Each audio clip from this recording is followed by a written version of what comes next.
ሰሞኑ ቪዲዮ አልለቀኩም። በጣም ቢዚ ሆኜ ነበር። ሰዓትም አላገኘሁም። በጣም ስራ በዝቶብኝ ነበርና ለዛ ነው ቪዲዮ ያለቀኩላችሁ። አሁን ደግሞ እኔ አዲስ ነገር ቤት ውስጥ ተፈጥሯል። በእኔ ቤት ውስጥ የተፈጠረው ደግሞ እናንተ ጋር የሚኖር በየሁሉም ቤት ያለ ጉድ ነው። ብዙዎቻችሁ ልጆች የመዳን ቤት ውስጥ አልጋ ላይ፣ የመሀል ጠረጴዛ ላይ፣ ኩሽና ውስጥ እየጨፈራችሁ ቲክቶክ የምትለቁ የምትፖስቱ ልጆች አላችሁ። የተለያየ ቦታ አጋጣሚ ሆናችሁ የእነሱን እቃ እየቀረጻችሁ የምትለቁ ልጆች አላችሁ። እና ለእናንተ ይሄንን እንድታስተውሉ ነው የምነግራችሁ። እኔ ማታ መታ ከውጭ ነው የመጣችሁ። ቀጥታ ስትመጣ ጠራችኝ። እራት አቅርቤ ስላስል ስልክሽን አምጪ ነው ያለችኝ። ቀጥታ ለምሮ ስልኬን የምሰጥሽ ስላት አይ ስልክሽን አምጪ አለች። ምንድነው ችግር አለ ስላት አይ በቃ ስልክሽን አምጪ አለችና እኔ ስልኬን ማስቀምጠው ፍራሽ ላይ ስለሆነ ወደዛ ስትመጣ እኔ ደግሞ መሽቶ ስለነበር ኩሽና ነው ያለው ስልኩ። ያው ስልኬ ብዬ ሰጠዋት።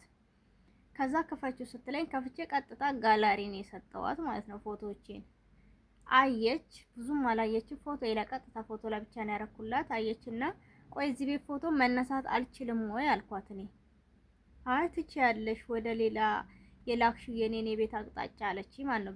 መጀመሪያ የጠየቀችኝ ቤቴ ውስጥ ቆመሽ ወይ ቤቴ ውስጥ ሆነሽ የቤቴ ፎቶ ልከሻለኝ ያለችኝ። ኧረ እኔ ቤትሽን ፎቶ አላኩም ለማንም ልከው አልኳት። ከዛ በኋላ በኢሞ በተለያየ በዋትስአፕ በቴሌግራም የላክሽው ነገር ካለ እና የሆነ ሰው ስልክ እየደወለ የቤቴ ፎቶ እየላከ እያስፈራራኝ ነው አለችኝ ማለት ነው። እኔ ለማንም አላኩም ይሄው ጋላሪን አሳየውሽ አልኳት። ከዛ በኋላ የምታረገው ጠፋት። እና መጨረሻ ላይ አይ እኔ አሁንም እኮ የሆነ ፎቶ ቡና እየጠጣን ከልጆች ጋር የላኩት ፎቶ ልጆችሽ ናቸው ወይ ተብሎ ተደጋጋሚ ይመጣልኛል እና ሌላ ፎቶ እየተላከልኝ ስለሆነ የቤቴ ማቅጣጫ እየተላከ ነው። ቤትም ሆነ ቤት ሌባ የሚመጣበት መንገድ አይታወቅም። ቤቴ ሎኬሽን ልካሻለች ላይ ሎኬሽን የላኩ ከዚህ በፊት ስልክ ስገዛ ነው። ሲቀጥል ደግሞ ልብስ ስገዛ ነው የላኩት። እሱንም ታውቂያለሽ። ከዛ ውጭ ማውቀው ነገር የለም። ይሄው ከፈለሽ ዋትስአፑ ደግሞ የእናንተ ቁጥር እንጂ ሌላ ቁጥር እንኳን እዚህ ውስጥ የለውም ብዬ ነው የነገርኳት። ሰላሳየዋት አመነች። ብከራከራ ኖሮ ሌላ ነገር ልፈጠር ነው። እኔ ቀድሜ አንብቤያታለሁ። ባህሪዋ ገብቶኛል። ችግር የለብኝም። ግን ብዙዎቻችሁ በእነሱ ቤት ውስጥ ቆማችሁ አልጋቸው ላይ ወጥታችሁ መሀል ጠረጴዛ ላይ ቆማችሁ እየፖስታችሁ ያላችሁ ልጆች ስላላችሁ ለእናንተ ተጠንቀቁ።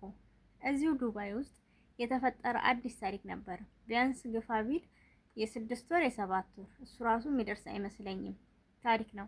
የሆነች ልጅ ኩሽና እያጸዳች እዛ ከመዳሟ ጋር በጣም ፒስ ናቸው። ወለ ቲክቶክ አብረው ይሰራሉ ከመዳሟ ጋርና ልጅቷን ኩሽና አጽጂ እቃውን አውጣተሽ ብላት መዳሟ ትሄዳለች። ልጅቷ ኩሽና እያጸዳች የቤቱን እቃ በሙሉ ማንኪያ ሁሉ ሳይቀራት ቪዲዮ አድርጋ ለጓደኛዋ ላከችላት። ይሄው እንደዚህ እያጸዳው ነው እንዲህ እያደረኩ ነው ብላ ላከችላት ለጓደኛዋና አላጠፋችውም። ሞባይሏን ቁጭ አድርጋ ስትሰራ ፓስወርዷን ታውቃለች እና መዳሟ ከፍታ አየችው ይመስለኛል። ፓስወርድ ራሱ ያለው አይመስለኝም እንጃ። ከዛ ስታየው ለጓደኛዋ የቤቷን እቃ አንስታ እንደላከች አየች። ስታይ ቀጥታ ልታሳፍራት ትኬት ቆረጠች። ስትቆርጥ ልጅቷ መሳፈር አልፈልግም መስራት ነው የምፈልገው መሄድ አልፈልግም ስትላት አይ ትሄጃለሽ አልሄድም ትሄጃለሽ አልሄድም ጸብ ተፈጠረ።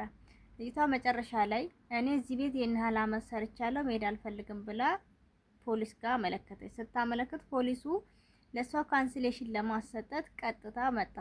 ሲመጣ ግን መዳሟ መልሳ ልጅቷን ከሰሰቻት። እንዴት ብላ ከሰሰቻት? ከኔ ጀርባ የቤቴን እቃ እየቀረጸች ለሰው እየላከች ነው። ስለዚህ ከኔ ቤትም ወጣ ሌላ ቤት ብትገባ ይሄን ነገር ስለምታደርግ አታስፈልግም ወደ ሀገሯ ትሂድ ብዬ ነው። እኔ እንደውም መልካም አስቤ ነበር የቆረጥኩላት። እሷ ደግሞ በእናንተ ጋር ከመጣች እስር ቤት እንድትገባ ነው ፈልገው ብላ ወደ እስር ቤት እንደከተተቻት አውቃለሁ። ቢያንስ እስከ ሳምንት ድረስ እንዳልተፈታች ሁሉ ነው የማውቀው። ከዛ በኋላ ባላቅም ማለት ነው። እና ይሄንን ሳወራ ዝም ብዬ ወሬ ሳይሆን እናንተ ብዙ ልጆች የነሱ ቤት ውስጥ እየገባችሁ የነሱን አንዳንድ የተለያዩ ነገሮች ሳታስፈቅዱ የምታረጉ ልጆች ስላላችሁ ለእናንተ ትምህርት ነው። ተጠንቀቁ። የማረግ ግዴታ የለባችሁም። መፖስት ካለባችሁ በተለያየ ቦታ ላይ ሆናችሁ በተለያየ ቦታ ላይ ቆማችሁ ፖስቱ። ግን የነሱን ቤት የሚያመለክት ነገር ባታደርጉ ጥሩ ነው። የመጣንበትን ህልምና አላማችንን ብንሰራ ጥሩ ነው። ህልማችንን ብናውቅ ደስ ይለኛል። አላ ጊዜያችን አላ ሀሳባችን አላ ህልማችን መንገድ ላይ እንዳንቀር ብንጠነቀቅ ጥሩ ነው ላለሁኝ። ለማንኛውም ሀሳቤን ከወደዳችሁት ላይክ፣ ሼር፣ ሰብስክራይብ አድርጉልኝ፣ አበረታቱኝ ውዶችዬ። በተለየ ሀሳብ እንድመጣ የእናንተ ኮሜንት ያስፈልገኛልና ቪዲዮ የሚደርሳችሁ ቪዲዮን የምታዩ ልጆች እባካችሁ ኮሜንት ጻፉልኝ። ኮሜንት እቀበላለሁ። ማንኛውንም አይነት ኮሜንት ብትጽፉልኝ እቀበላለሁ።